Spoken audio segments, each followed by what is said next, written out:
Thank you.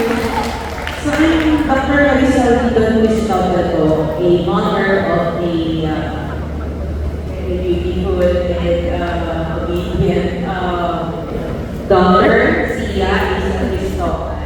Ngayong anak, pagmamalaki lang kita. Ako po ay 56 years old already, and I want to share with you one of the greatest miracles that happened. Gusto ko lang po kasi na magpatotoo sa isang miracle ng Diyos na nangyari sa buhay ko.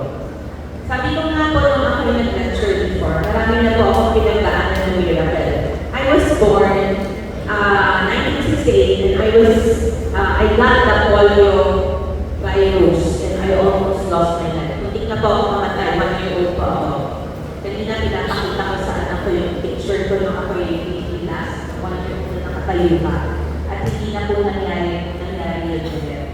So during that time, ang parents ko po, alam na nila yung vision na nila ako. Siguro dahil ayaw nila ako ma-hurt na bakit hindi na ako mag-asawa at hindi ko ako magkakaanak. So, nung lumalaki po ako, dito rin po ako nag-graduate sa St. Joseph School. Ako po yung isang sa alumni ng St. Joseph School, kaya mahal ko po ito. During that time, maraming struggle po ako. Kami Catholic family, we are a Christian family, but ako po yung struggle nila. So, bilang parent at bilang anak, naging struggle po talaga ang buhay ko. So, nung time na lumalaki ako, hindi alam ng mga magulang ko kung paano ako bubuhatin. Paakyat dito, katulad kanina, binuhat ako. Paakyat dito, pero hindi ko po na po yun pinatala. Sabi ko nga kay Miss Fortan, it's okay that I am here together with my husband, hindi natin niya po kami. Because we love our child. Okay, so dito po sa sharing na to, yung anak ko po, hindi po siya po yung sa miracle. Nung ako po ay maraming relationships na rin naman na subukan during ako yung malaki. Pero ang sad fact po sa Filipino culture is hindi ko ako matanggap ng mga nanay na maging asawa or maging boyfriend ng kanilang mga anak. Which is basically understandable po. Ako, I understood everything because ang mommy or daddy wants the best for their children. And a lot of people don't think na I'm the best for their children. Pero it's okay.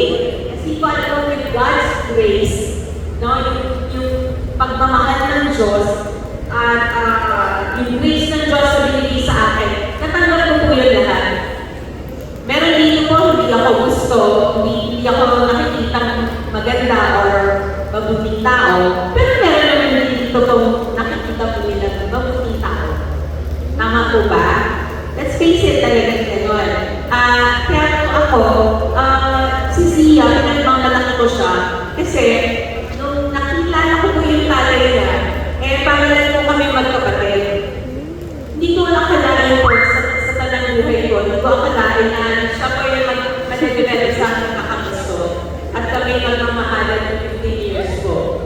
At ang bunga po nun, I delivered my child, I got married, and then immediately I got married with Sia at age 44. Hey, di ba po, no? 44 years old, at aming risk factor cancer. Number 1, yung aming polio, contracted po yung pelvis ko, kaya hindi na po ako nakakapag-deliver ng normal. Very at risk po ako. Pangalawa, high blood na po ako ng 42.